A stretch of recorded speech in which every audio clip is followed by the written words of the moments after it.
Yeah, if you can hear me, my internet is apparently cutting in and out. What a day to do that. But if you guys can't hear me, I'm just going to give some intros. I apologize if I'm Not working. staggered, but thank you. Chris, you're about every other word right now, if even that much. Tina, can you suggest a solution to us? Unfortunately, Mr. Taylor is either going to have to disconnect and reconnect or possibly move to a better area closer to his router. Okay. Chris, did you catch that? I'll give it one more shot. Can you guys hear me any better? We can hear you right now, yeah. I have not moved, and this is where I've taken every meeting for the last 6 months, so I apologize. But again, I'll cut right through it. Big thank yous to lots of people. Big thank you to the IT department, as always, for getting us all connected, even though I'm having connectivity issues, but I'll take the blame for that one. And then last but not least, thanks to Gary and BOMA, as well as our steering committee. That's what I was trying to say earlier before I kept cutting out. And really last but not least, most importantly, thank you to the candidates who have stuck through this process over the last few months. And without further ado, I'll spare you guys any Wi-Fi issues on my end, and I will turn this over to Mr. Jekyll, and Ms. Carmen Davis is on the call as well, it looks like. So Mr. Jekyll, I will turn it over to you. Thank you, Chris. Thank you. Make sure I'm on. Good.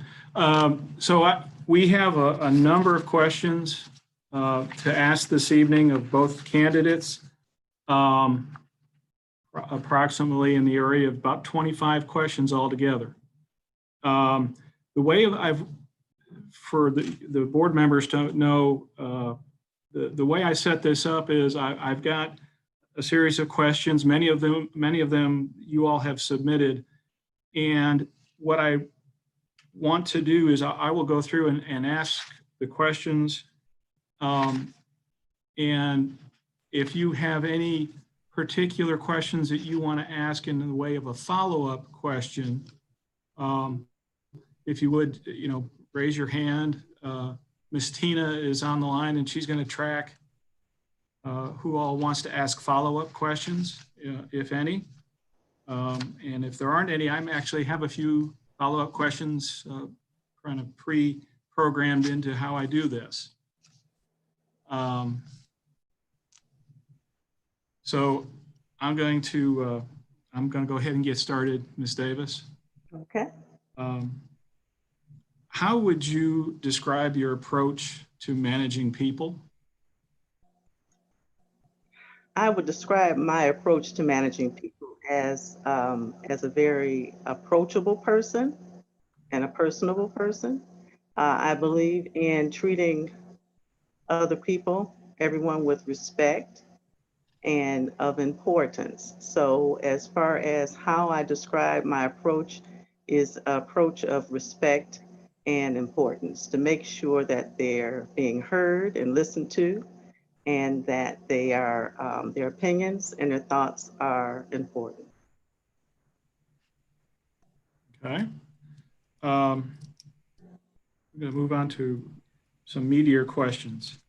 Have you ever had to deal with a staff member or a department head that appeared to be underperforming in the position that they were in? I have, yes, I have. Can you describe how you went about addressing that situation, and what steps did you take to improve or address those performance issues? Well, initially, in determining that they were underperforming, I first tried to analyze whether it was due to not being developed in the area in which they were to perform in. And so I would provide development sessions or training that would expose them to better perform in that area in which they needed to perform in. In my experience, that has worked well. I've also paired them with another person who was strong in those skill sets or those different professional ideas, to make sure that they were able to capture the things that they needed to perform better. In most part, that has been successful. I am a very hands-on person, and I believe that if you work with people to help them receive the tools and skill sets that they need. They usually, move up to that when they see that you want to build and encourage and develop and enrich them in what they do. Okay. What do you do if those steps aren't successful? Well, I've had situations where a person has not been able to perform or live up to the expectations of their duties. And I've had to make some hard decisions and relieve them of their duties. I've also, and that's always the last step that I would take. That's the extreme step. I've had a situation where I find that the person may not be suited for that position. Maybe sometimes we find that they're just not in the right position, but there are other suitable positions for them. And I have relocated or transferred employees into a different position where they were most suitable and fit to perform better. Okay. Let me move on to the next question. Do you have any kind of particular ethical philosophy that you adhere to? I do. My ethical philosophy is to perform with professionalism, with integrity, transparency, and honesty. I believe those characteristics are very important in this position as city administrator. As my former positions, that's the way I performed and behaved myself. I believe that it's important that those that I work for have confidence and trust in what I do and how I behave and act so that we can have a proud operation and that the citizens can be assured that they have a strong and trusted leader. So how have you used that to deal with ethical issues that you've had to deal with in your career? Being consistent. I believe if you're consistent in how you operate and how you perform, others will expect that performance and behavior. I've had, to be honest, because I conducted myself that way, I find that that is the position and the characteristics that the organizations that I work for wanted. And so I've been fortunate not to have it. Now I have addressed difficult situations where I had to guide and lead those to ensure that we stay within standards, within policy, and with laws. And so in the position I am, that is my role, is to guide the direction of the organization to stay within those guidelines. I believe if I fall outside those lines, I'm not doing my job. So that's how I conducted myself and have not really had much opposition in that.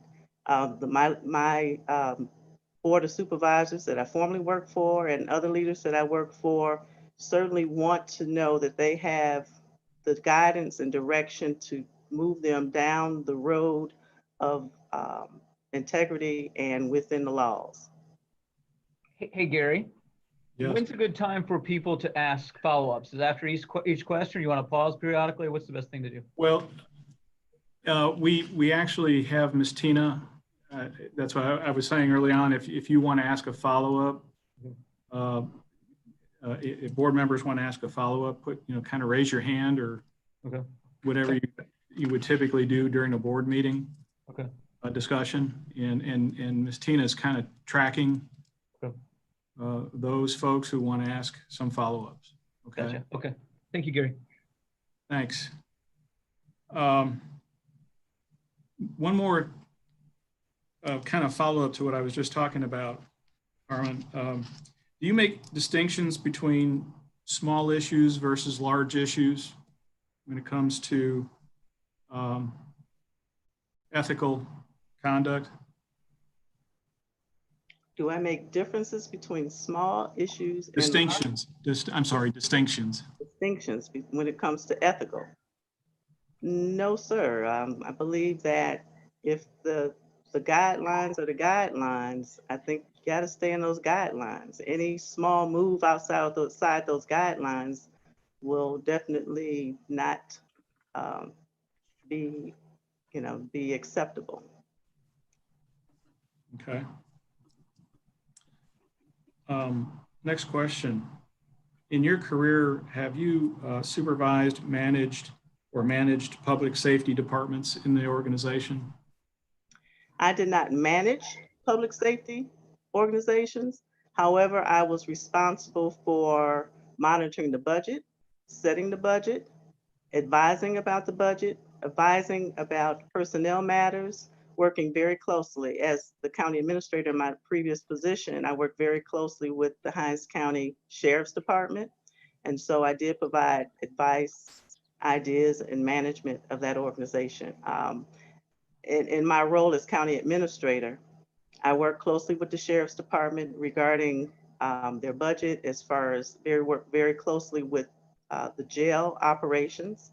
And so I am very familiar with the public safety function of an organization. Okay. What do you envision the city administrator's role to be in supervising the police and fire departments in this community as a city administrator? Well, it's my understanding of the organization of the city of Hendersonville that the fire department as well as the police department reports to the city administrator. So I will serve as the lead guide for those operations. Of course, with the guidance and direction of the Board of Aldermen and Mayor. Okay.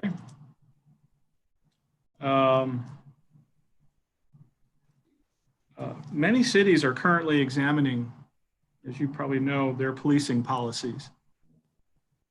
Have you undertaken or recommended reorganization or change efforts in policing in your career?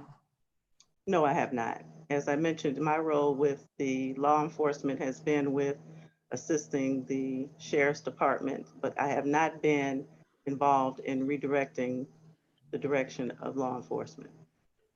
Okay. In this position, how would you go about recommending or making changes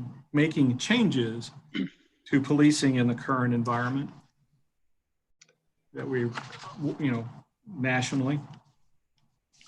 Well, if we talk nationally, I believe each organization, each jurisdiction, each county, each city, each state is different. So I believe an assessment will have to be conducted locally to find out if there are issues that need to be addressed. I think that first starts with the board, the citizens, as well as the law enforcement agency. So I can't give you an answer as to what would be a way to make changes without knowing if there are issues or if there's a need for change. I believe that the climate of what's going on in our nation right now is certainly calling for a fair and just operation. Okay. Now moving on. Have you ever been involved in the preparation of the operating and a capital improvement budget? Yes, sir. Can you tell us about the process or processes that you've used for both and what your role in that was? Okay. I worked alongside with the Board of Supervisors to develop a capital improvement project plan. And so we made priorities as it relates to the needs of our county. And so as a collective, we met with our department heads and the Board of Supervisors alike, and we came together to bring up the most critical needs of our community. Once we did that, we put an estimated cost to those projects and then determined how those projects were to be funded. How we funded those projects were through a bond issue. We had capital improvement funds for $30 million of infrastructure, roads and bridges, and then $10 million toward capital improvement projects. In my role, I also was part of the bond issue, working alongside with our board attorney. I also was part of monitoring the spending and making sure we were within the budget of those projects and give periodic updates on the progress of those projects to our board.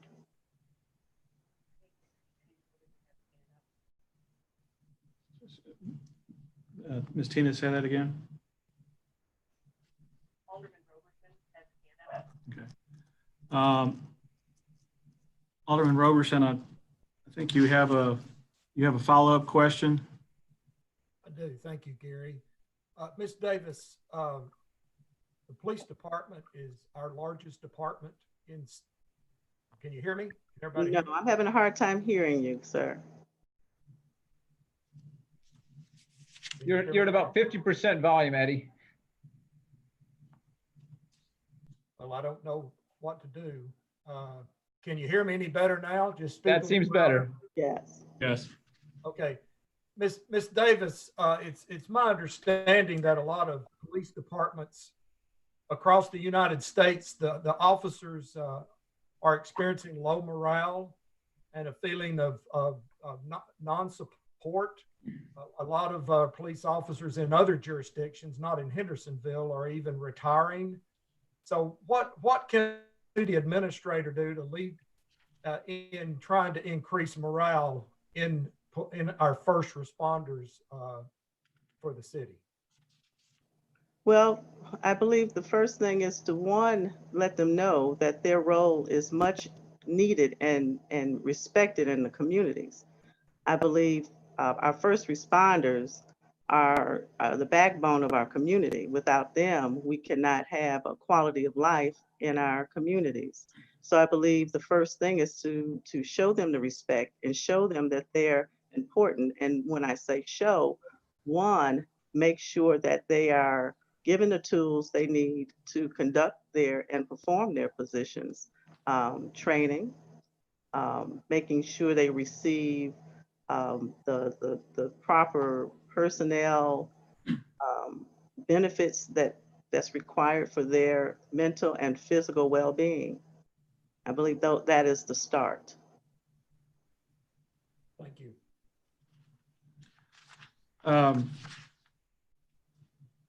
Alderman, it's kind of funny. Your question actually ties into a question that I had a little bit later on.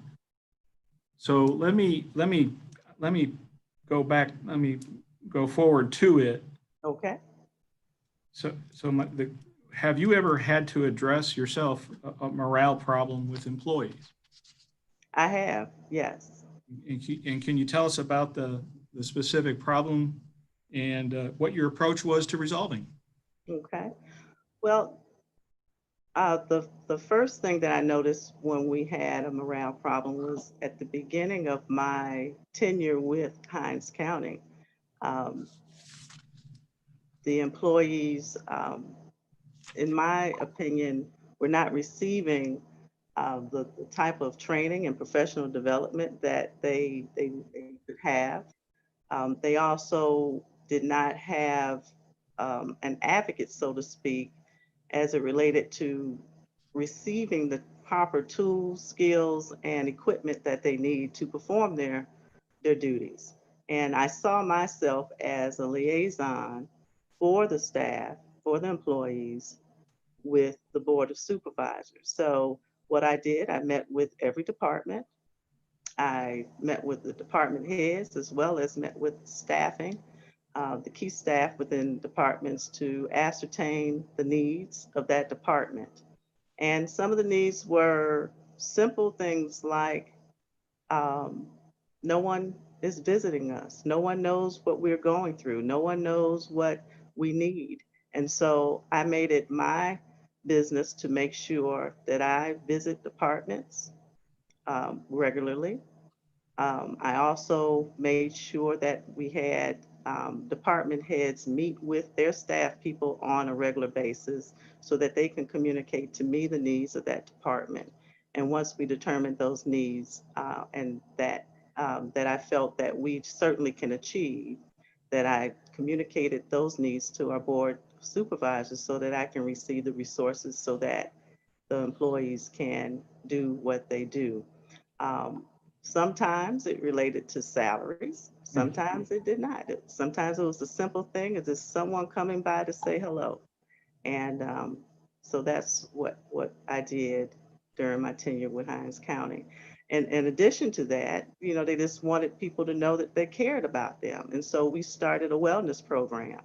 And so what we did was started a Healthy Hinds County program where we made sure that employees were given tools and skill sets to remain healthy. And that was through cooking lessons, workshops, training, and as well as our healthcare providers helped out in certain workshops to ensure that our employees were seeing their doctors, getting their physicals. We had health fairs among the staff. And so those type of things to show that you care about employees, to care about their well-being goes a long way. Okay. Alderman Bolt, did you have a follow-up question you wanted to ask? I do, and that being that it was made pretty clear to us to submit questions and that you would go ahead and ask those questions. And I really kind of thought that was the extent of it. I have no issue with follow-up questions, except that we may not get through this process. So can we go ahead and ask all the questions first? And then if there's follow-up questions, you all make a note of that and you can ask them when we get to the end. Well, some of your questions actually wound up being follow-ups. Yes. To other things. Yes. Yes. And I'm pretty confident that I could probably get through this, having done this process numerous occasions. I think we're on track. If not, I'll speed up. Up to you. I appreciate it. Yep. But I'm sure we'll get there. I'm sorry, who has? Okay. I understand. Alderman Petrelli, did you want to add something? Thank you, Mr. Daigle. Yeah, I'd just like to ask that all questions from the alderman be held to the end. Let's get through your list of questions. There's no need to rush. Let's just hold off on questions and go through a contiguous process. Thank you. Well, I did not notate who all's set up which questions. I think I know how the order that they're in.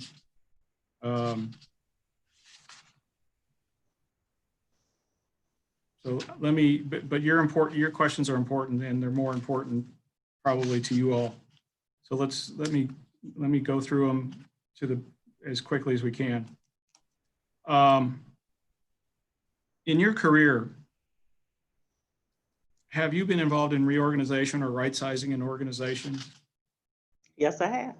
Could you tell us about how you went about that process and what you learned from it? I learned that when the organization is organized in a way to function productively and efficiently, it goes well. I've been involved in that. I've been involved in right-sizing a department so that it can be more efficient. I work very closely with other departments to do that. That was my role, to make sure the departments were properly staffed and organized so that we can operate efficiently. Can you tell us what has been your track record as it relates to government growth as a manager or administrator? I'm sorry, could you repeat the question? Sure. What has been your track record as it relates to government growth as a manager? To government growth, I guess we have to define what do you mean by government growth? Expanding the operation of the organization as a whole, adding more bodies, more services. Okay, so as far as expanding government, I'm very careful in doing that. I focus more on the individual department to ensure that the proper level of staffing and resources are given to that department.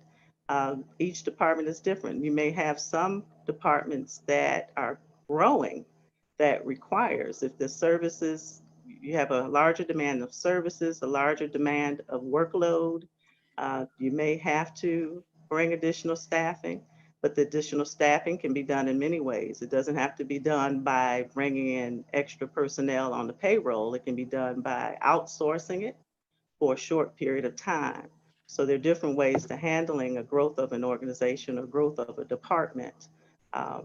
But I believe in making sure that the department is managed efficiently. And it's in some levels, if you can, they can be um, self-funded. When I say self-funded, it's through the resources that department generates can determine the staffing level and the ability to staff it in a certain way based on the needs. Okay. Have you ever had to develop a collaborative relationship with your board or of supervisors or commission? Yes, sir. Could you tell us how you went about developing those relationships in order to work together with the board or commission? Well, I work with the board to try to develop common priorities. And so we worked on a strategic plan, and the strategic plan was to bring forth some common goals and priorities and objectives for the budget year. And so I had to meet with each supervisor to get their priorities. And as I gathered the priorities of all the supervisors, then those that I saw, and believe it or not, lots of times there are a lot of common issues that the group would like to accomplish in a particular time frame. And so we did that. And then also there were those that are differing. We put it together in a comprehensive document, and then we did a priority list and a rating to see which items are the popular items that would fall in the higher priority category, and then they came together to agree upon that list. And so that developed our plan, our strategic plan within that year. Okay. Have you ever had to deal with managing staff in a period of conflict in your organization? Yes, sir. Can you describe your approach to dealing with that conflict and how you went about trying to build a cohesive team and resolving those problems? Yes. Well, the first thing I had to do in dealing with a conflict within a department was to first understand what the issues were and address the conflict. I believe in once you detect the conflict, you need to address the conflict right away. Avoiding conflicts does not help a situation. So what I did was determine what the issues were, brought the two parties together or the group together to determine what are the common goals and objectives in our role in what we do. And once we determined that we were trying to reach a goal together as a team, we must reach that. But what I found was when we come together to understand everyone's role in a goal, because we all have strengths, and I'm a person who believes in focusing on everyone's strength and not their weaknesses. When we come together as one, as a team, we pull together the collective strength to get a job done or get a goal or accomplish a goal. And so that's what I do. I bring the parties together. We come together to determine what is a common goal or what is a role that we're accomplishing as a team. And our hearts and minds and objective is to conquer that particular role. And so the collective team will come together to complete that role. So conflicts are certainly inevitable. They happen, and they must be addressed. There are times when you sometimes cannot resolve conflict. Depends on the parties. Uh, First of all, when two people come together, they got to agree they want to come to a resolution. And I believe that is the start of trying to resolve a conflict. And depending on the situation, if it is within my power and authority, I certainly sometimes have to make a decision in how to resolve a conflict if the two parties don't agree. If I'm not an authority to resolve that conflict, certainly I've been involved in situations where, um, I've been in situations with elected officials who may not come together and agree on matters, but certainly I've learned that they do agree on one thing, and that is to work on behalf of the citizens to get the job done for our community. And so a lot of times that helps start the resolution process. Okay. What would you do if the city's Board of Mayor and Aldermen adopted a policy which you disagreed with? Well, if the board adopted a policy that I disagree with, certainly I do understand that the board makes the final decision on all matters. I do believe that and hope that I will have an ability to give input and give honest input in a matter and share information. I believe that the administrator has a strong role to ensure that the board has information that they need to make an informed decision. And so I take that role very seriously. And so if as you move forward in establishing a policy, certainly if I have information, I would share it with you. However, I do understand that your role as the board makes the final decision, and I have to respect that decision and make sure that the employees follow that decision as well. Hey, Carmen. Hey, Gary. I want to interrupt you real quick because 15 people's attention just got diverted and you didn't know about this. Okay. We just got a text from one of our police lieutenants, or I believe, about a situation, and I think we just all want to ask our chief something real quickly. Chief Miller, does it seem like everybody's okay? Yes. Okay. Everything's fine. We're moving forward with the investigation. Okay. What we'll do is we'll follow up later on afterward, and we can get some more information from Chief Miller then. But I just want everybody to come back and concentrate on the interviews right now. So thank you, Gary. Thank you, Carmen. You're welcome. Thank you. Not a problem.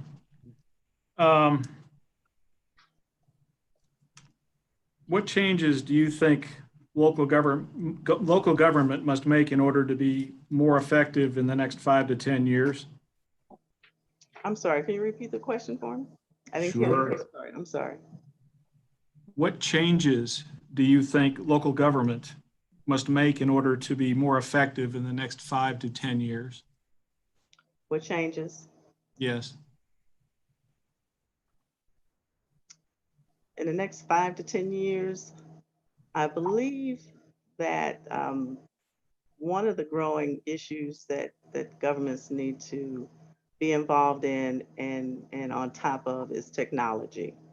Technology certainly is a growing area that we have to stay on top of. It is constantly moving and advancing.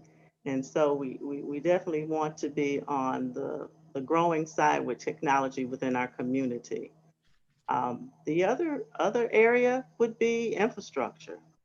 Infrastructure is something that's hard to keep up with too. I know with the declining budgets, or challenging, I won't say declining, but challenging budgets that every community has to keep up with that costly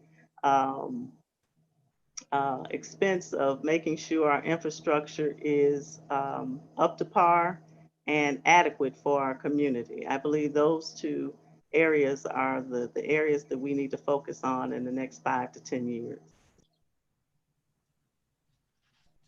Okay.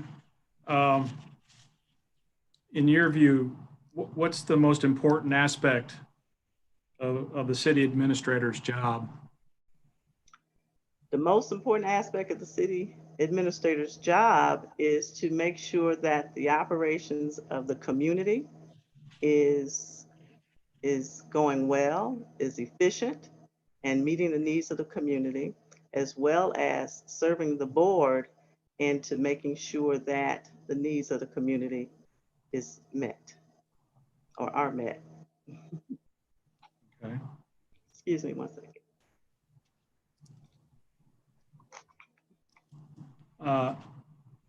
My next question is, have you had an opportunity in your career to help an organization develop a vision and goals for the organization? Yes, sir. As I mentioned before, I mentioned Please. about establishing the strategic plan Yes. for the Board of Supervisors in the county to meet priority goals within the year. I was involved with that, as well as on the departmental level. I've managed 13 departments within Hinds County. As you can imagine, Hinds County is the largest county in the state of Mississippi. So it's a very dynamic and exciting place to be. So with 13 departments, I had to make sure that they establish goals to reach their goals departmentally and to complete them at the end of the year. So I assist our department heads to establish goals and to accomplish those goals within that time frame. Can you kind of elaborate a little bit about the process that you've used to do that, and what really was your role in that process? Okay, I believe I described the priorities for the year with the Board of Supervisors, but if I can focus on the departmental side, met with the department heads to, of course, make sure that they were on top of their role and purpose of that department.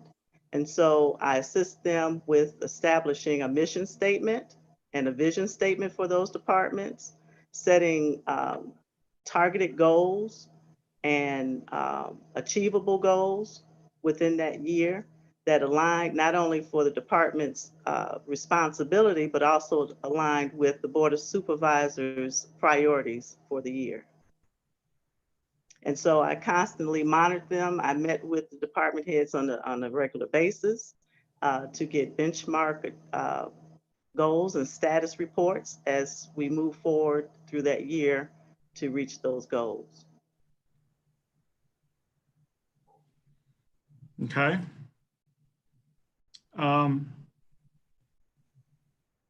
Have you ever been involved in a situation where you had to try to persuade individuals to change their positions or support an unpopular decision? And can you tell us about it? And how you handled it? To persuade them to go to persuade them to change their change position their positions. or support an unpopular decision. Wow, I'm trying to think. Seems like I did it quite a bit in my role as county administrator. I'm trying to think of an example for you. I worked quite a bit. The first thing that comes to my mind was working on the process of renovating our jails. And so it took some convincing on changing the fabric or the structure. During our renovation, we had a disturbance in one of our housing units. And so we believed that the structure needed to be more fortified or secured. And so it took some convincing to share with our board that we needed to go a different route in how we redesigned that location. And so I worked very closely with the sheriff, and we came together to collaborate on the type of infrastructure that was needed to fortify the jail reconstruction. And although it was costly, little more costly than we initially estimated it to be, or at least projected that we wanted to spend on the project. It turned out to be a successful program because we were able to expand that project into our other two housing pods. It was a 3-pod housing unit, and so we use that pod as an example or a model to convince that it'll work, and they were convinced, and so we were able to carry that same protocol into the other 2 housing units. Okay. And if I can add, I'm sorry, if I can add on that, I want to mention how we convinced them is that instead of hiring a project manager, and as you know, you hire a project manager, you have to pay them a portion of the construction costs. Well, we became our own project manager and we remanaged that project ourselves to save $1.5 million. So even though that project cost a little more to do, we saved on the other end on the expense of a project manager, and we managed that project ourselves. And so we were very proud of that project. How does this job fit into your career path? Well, this job is definitely part of my career path.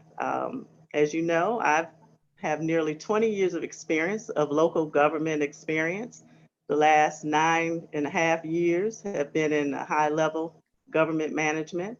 And so for over 20 years, I've been what I believe is a public servant. I consider myself a public servant. So this is definitely fitting within my role as a public servant. This is continuing my career path as that. I believe that I'm bringing that experience to Hendersonville, and that Hendersonville will also bring that experience to me because I want to serve the community, as I've always done.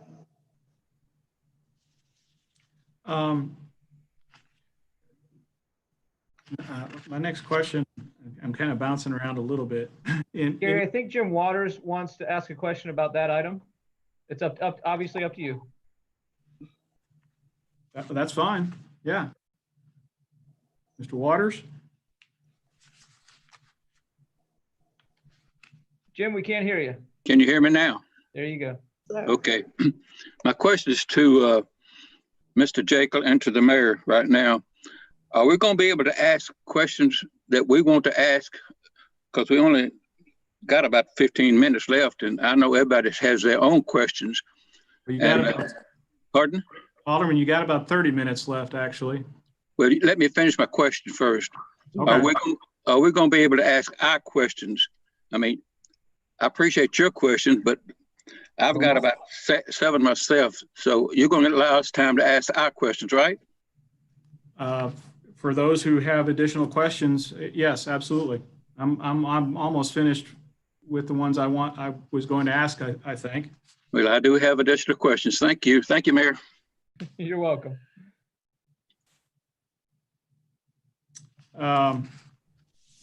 So I've got basically 2 more questions, Ms. Davis, that I'm going to ask. In your career, have you been involved in economic or community development efforts in the organization, in your community? Yes, sir. Given that experience, would you tell us about how you'd go about developing a plan to strengthen the economic and community development in Hendersonville? Well, the first thing that I would help with developing a community plan is to, 1, start a community forum that would get the input of the citizens as far as what they feel are the community needs or areas in which they see the community going. The first thing would be getting community input, as well as determining from the board areas in which need to be focused on. I believe the first thing that an important area that helps a community is one, the school system. And I do notice that the school system in Hendersonville is superb. And so that is always a strong suit of a community. The next thing would be the quality of life as far as parks. Hendersonville certainly has strong park system.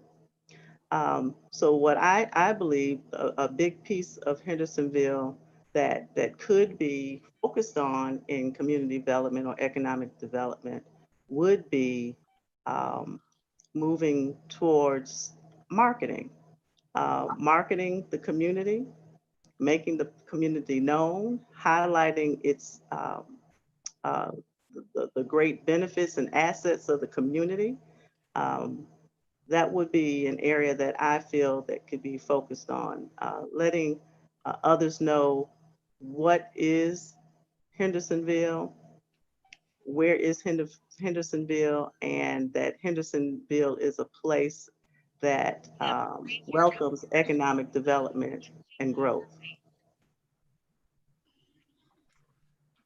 I think Mr. Woodcock, did you, was there a question you want to follow up with? No, I was just getting in line for when you're done. Oh, okay. I got one more question. All right. That I'll ask. What's the one thing about you that the board of mayor and aldermen need to know about you prior to you leaving here today? What I would like the board to know about me before leaving here today, that I am very excited about this opportunity.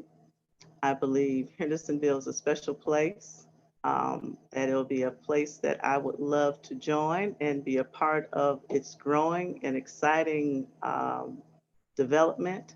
I see so much potential in Hendersonville. I've enjoyed my visit there. I've visited there before and excited about that.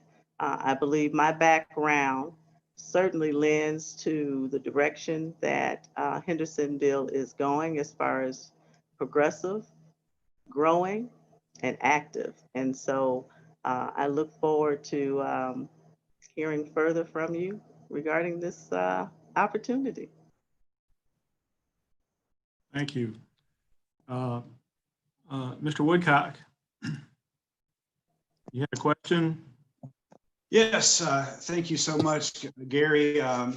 Really, I just had a statement. I wanted to thank you for coming in and answering these questions. I was unable to meet you a few days ago. Yeah. I was there, I was on time, but everything was running a little bit late and I was under the weather, so I had to leave. I do apologize.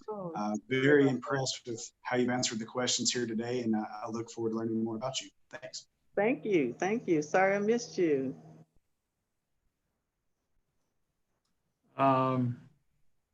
Mr. Waters, I think you had a question.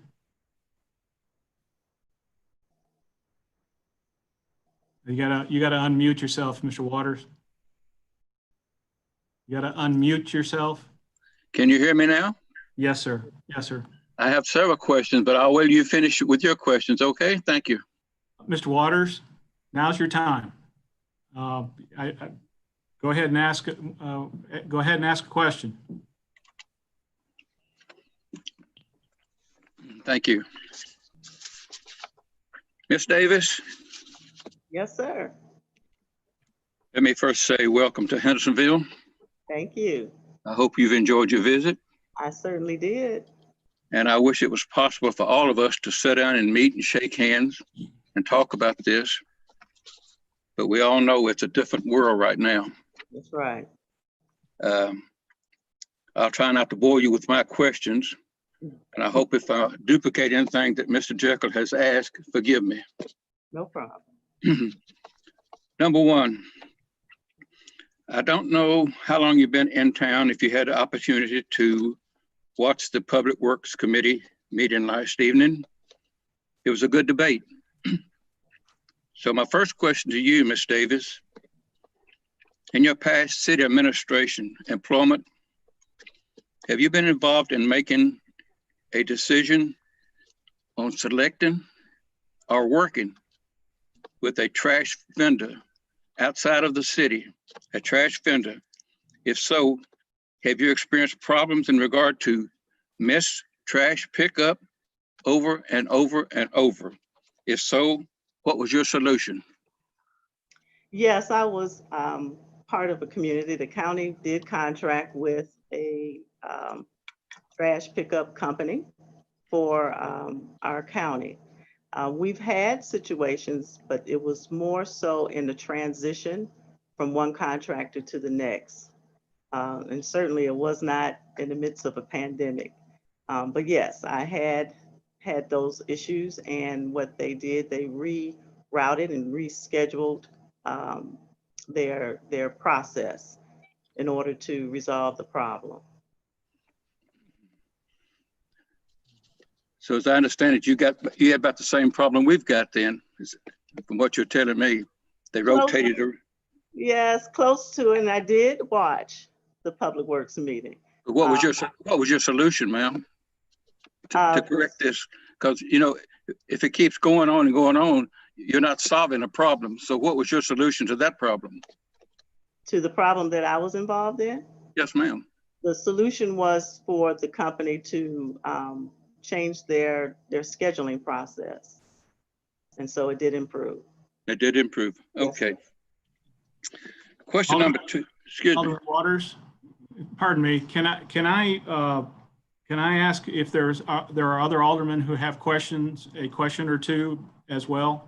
After I get through, you may. Yes, sir. I would prefer that if we could give everybody an opportunity to ask at least one question, if they have some. Because I'm sorry you feel that way, Mr. Jekyll, but this is a very important issue that we're going to be. It is, absolutely. And everybody deserves a voice. So you let me finish, and then I'll let you go ahead with your program, okay? Ms. Davis. Mr. Waters. You have to be respectful of the moderator. I'm asking you very politely to let other aldermen have an opportunity to ask questions.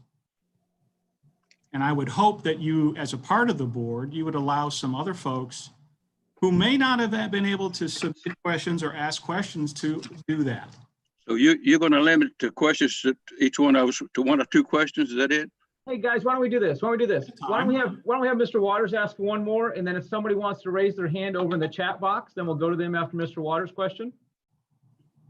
I think that sounds like a perfect idea.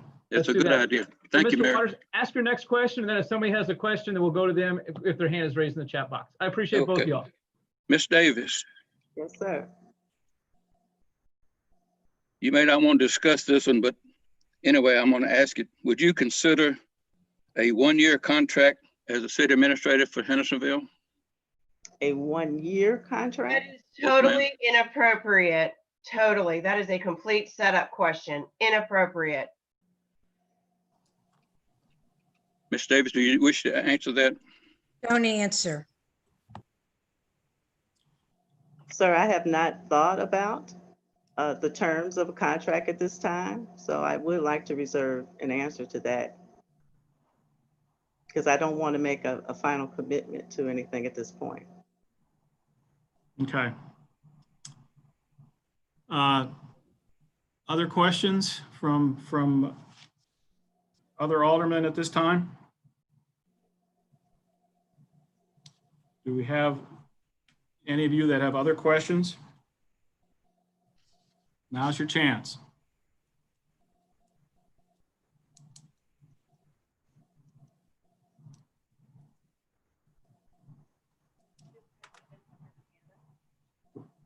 Say that again, please. Oh, Alderman, Ms. Cunningham. I think you had a question.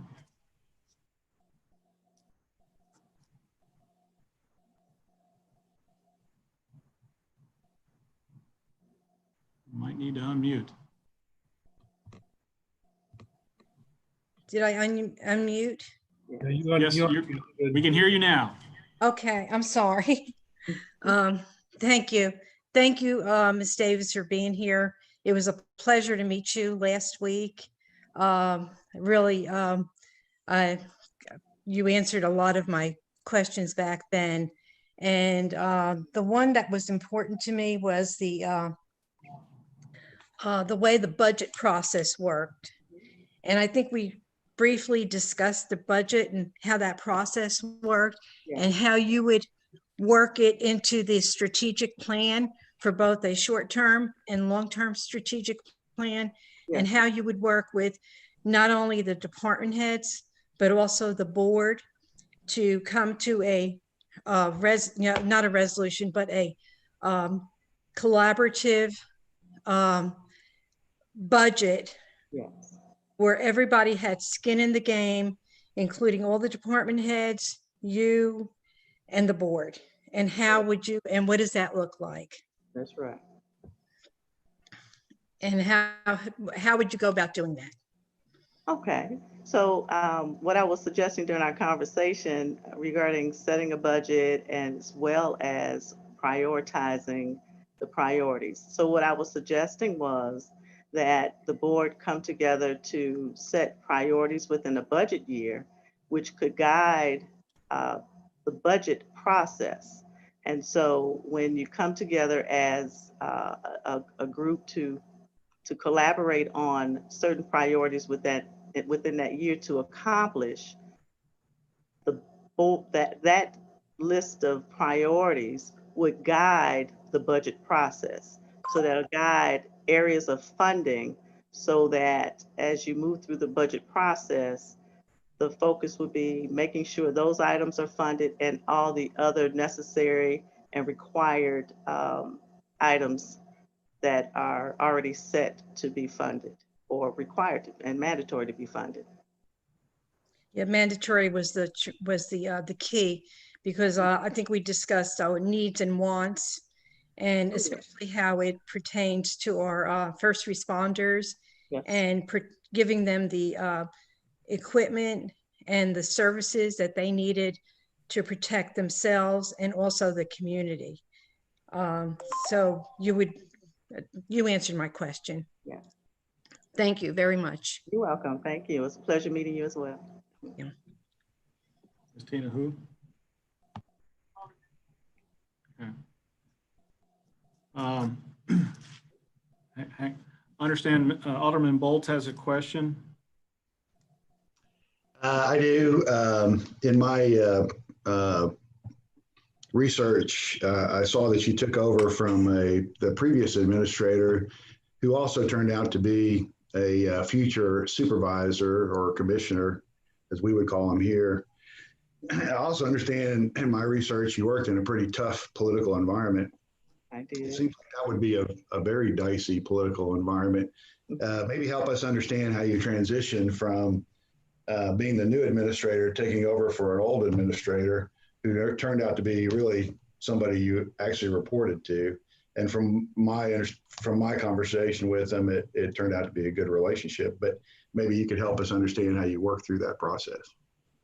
Yeah, so what Alderman Bolt is mentioning, that my predecessor is now a county supervisor. And so when I came into position, I came in to assess, to analyze and learn the operation and the different projects that were going on. He had many projects that were very worthy.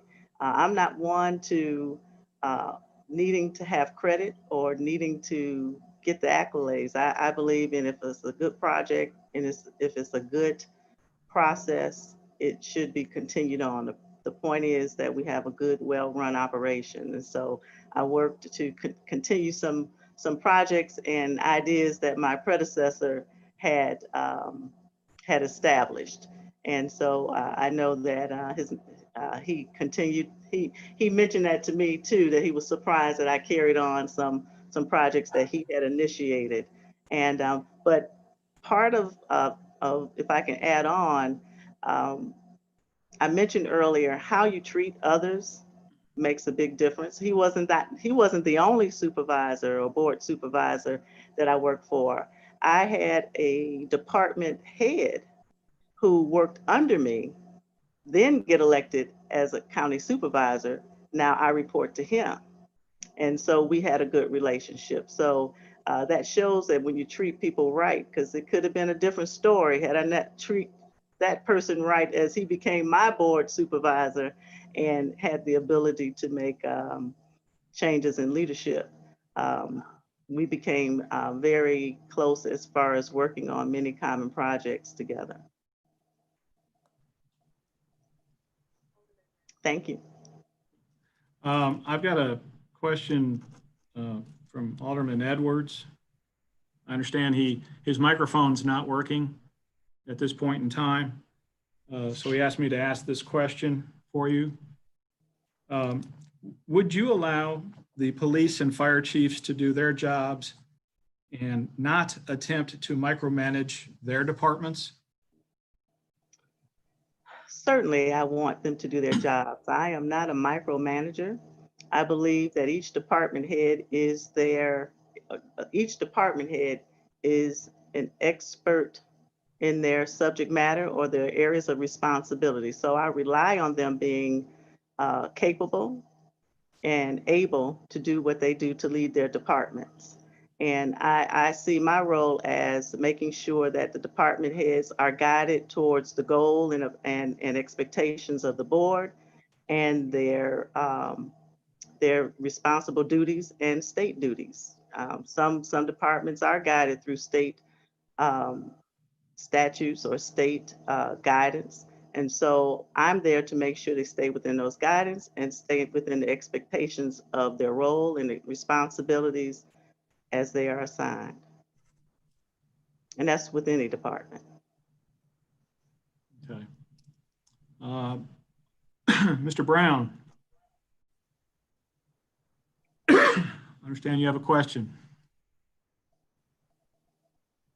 Got to unmute yourself first, though. Unmuted now? Yes, sir. Okay, thanks. Ms. Davis, good evening. Good How evening. are you? I'm great. Thank you for being here. And virtually, you came physically, now you're virtually, so thanks for being here virtually. I want to talk about your past experience. I want to hear a little bit about your past experience.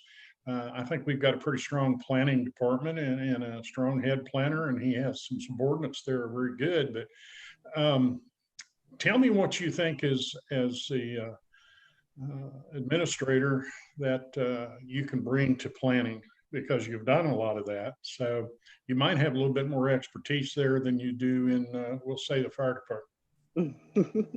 That's true. My undergrad is in urban planning and geography. And not only that, I've had 10 years of experience working for the City of Detroit City Planning Commission, advising the City Council on planning matters.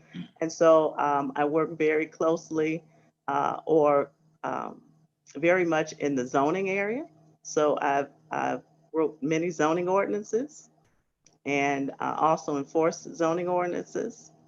I'm also, have been part of community development projects. I've worked very closely with my colleagues in many projects and actually projects that were trailblazing. I worked in, and if we all remember the Kmart Corporation, Kmart at one time back in the late 90s, they were building within urban areas their superstores. And so when big boxes were the popular thing and starting to develop in urban areas, I was part of creating a community development organization, whereas I helped developers and the community come together to resolve concerns and issues that you can imagine can come with developing a big box in the middle of an urban neighborhood.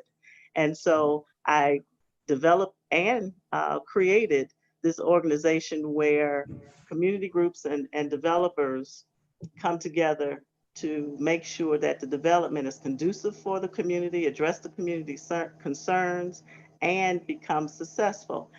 So that what I would call that initiative was carried to other projects and other Kmart projects. They really liked it. Matter of fact, on the third Kmart project, they continued that. At that time, I was in the middle of my relocating to Mississippi. And so the staff carried out that same community effort in making sure that the community and the developers come together to ensure a successful project within that community.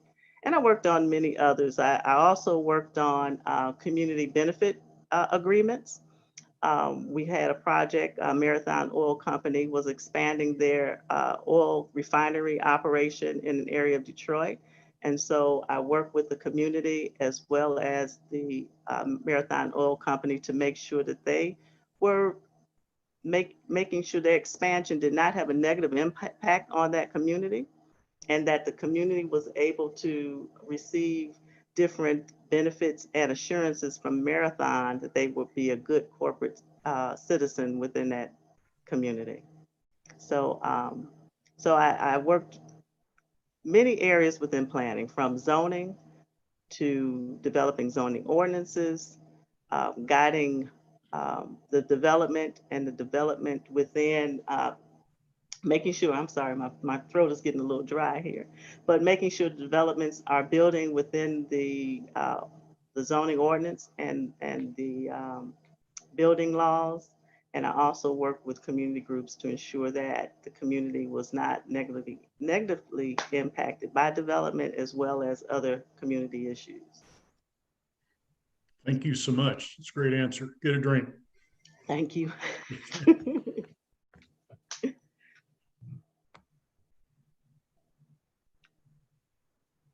Alderman Hayes. Yes, thank you. Ms. Davis, it was great meeting you last week. Nice meeting you too. Yeah. Thank you for taking the time and coming up here. I know you're excited about this, and we're excited too. It's just a great city. And I know if you were to get this job, you're going to love it. I've got a question for you. In your years of experience as an administrator, looking back, are there any regrets that you have on maybe decisions that you made that you look back on now and with regret? Decisions of regret. To be honest, I can't think of an area of regret that I have. That's wonderful. I feel like, the right answer say you do have one and you can think of one. And well, no, I'm not fishing for something. I really cannot think of an area of regret. In my years of experience as an administrator, I certainly have encountered many challenging issues, many difficult issues. But each difficult issue drives me to just continue on, because if in this type of role, you have to have tough skin. You have to be ready to roll up the sleeves and deal with the tough issues. Yes, I believe that in my role, that this position is easy when all things are going well, but really when it gets difficult is where you really got to kick in. And that's when the real role begins. And so I'm sure there've been some regrets. I really can't think of any, but but it's not always a smooth road. I know that. That's great. Thank you, Carmen. Appreciate you so much. Thank you. Appreciate you.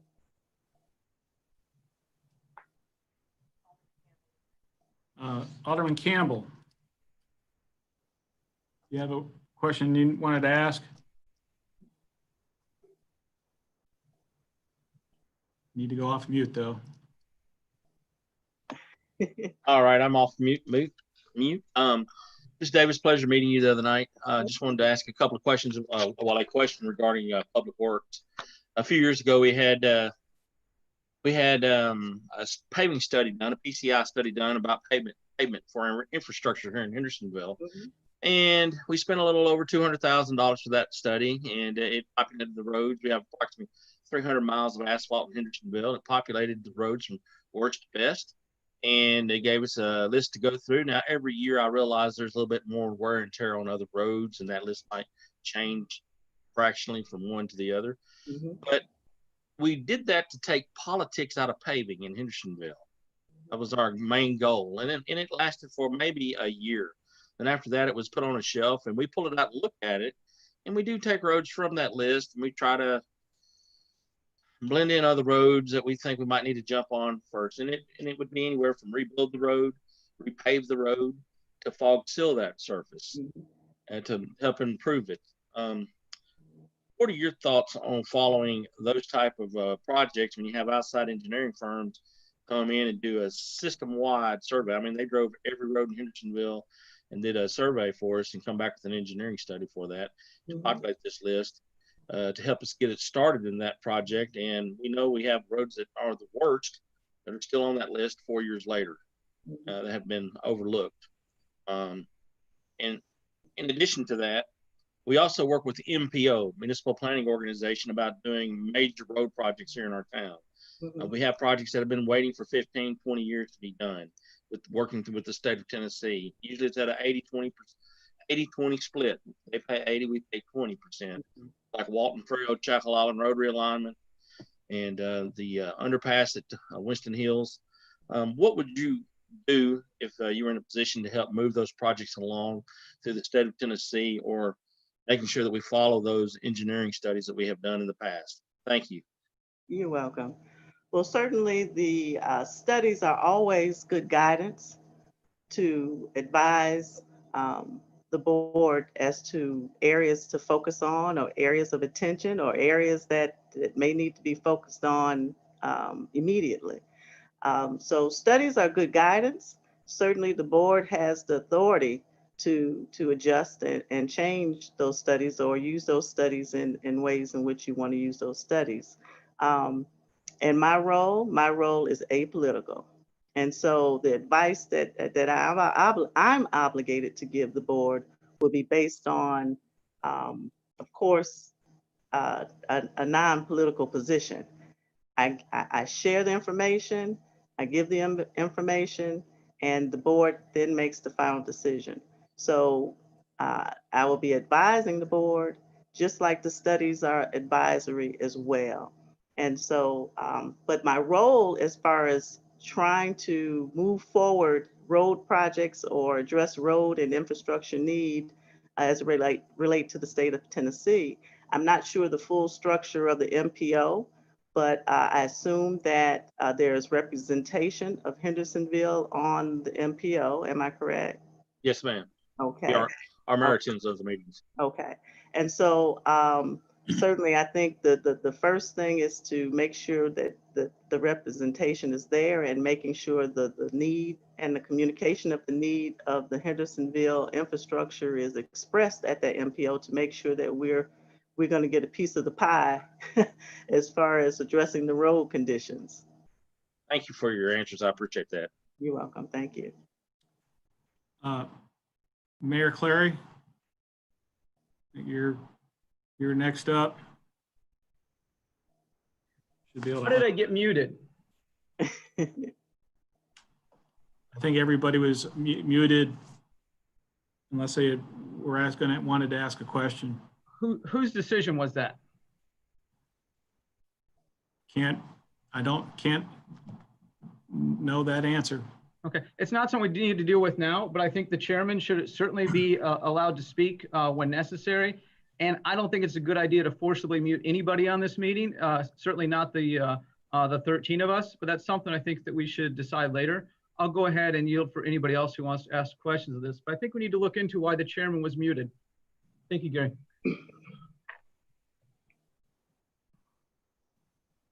Do we have other questions? It looks like Alderman Waters has some more. Alderman Waters, we got a few more minutes. We'll have to unmute you.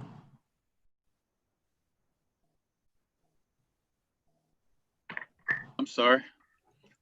Can you hear me now? Yes, sir. Ms. Davis, I got one question. I hope it's not political like the last ones were, but let me ask you, what can a city government do in time of economic downturn, declining in our revenue, and a desire to provide constant level of services to our city? What's your response to that? I'm not sure if I understand your question, Alderman Walters. Or- I'll repeat it. What can a city government do in time of economic downturn, declining revenue, and a desire to keep and provide a constant level of service to our city? Well, the first thing I would look towards is the expenses and areas in which we can reduce our expenditures. If we want to maintain the same level and respond to the reduced revenue, then the first thing to go to is reduce expenditures where possible. Mhm. That's a good answer. Thank you, ma'am. So good to see you. Good to see you too, sir. Thank you. Thank you. Thank you, Mr. Jekyll. Yes, sir. Anybody else have any other questions? Alderman Petrelli has her hand up. Oh, sorry. Alderman Petrelli.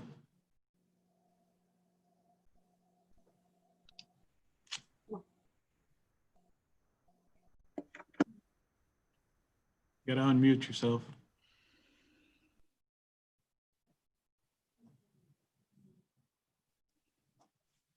Thank you. Thank you, Mr. Jekyll.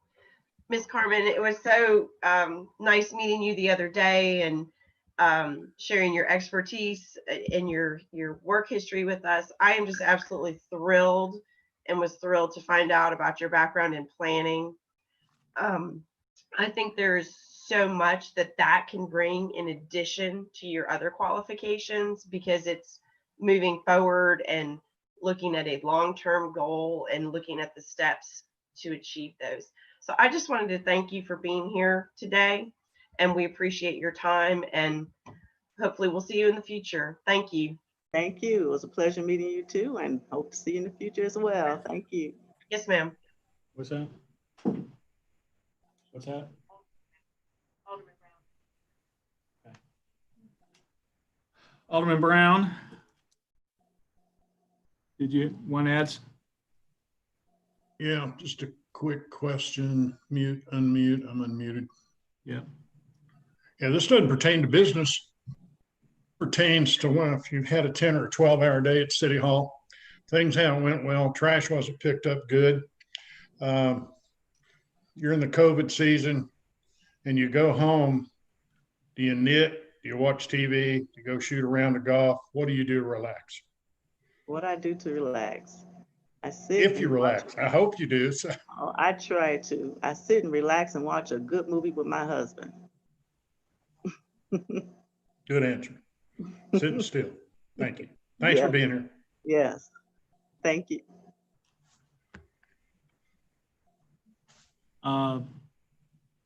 Unless someone else has questions, we're about 20 minutes after 7 at this point. I think I've exhausted the questions.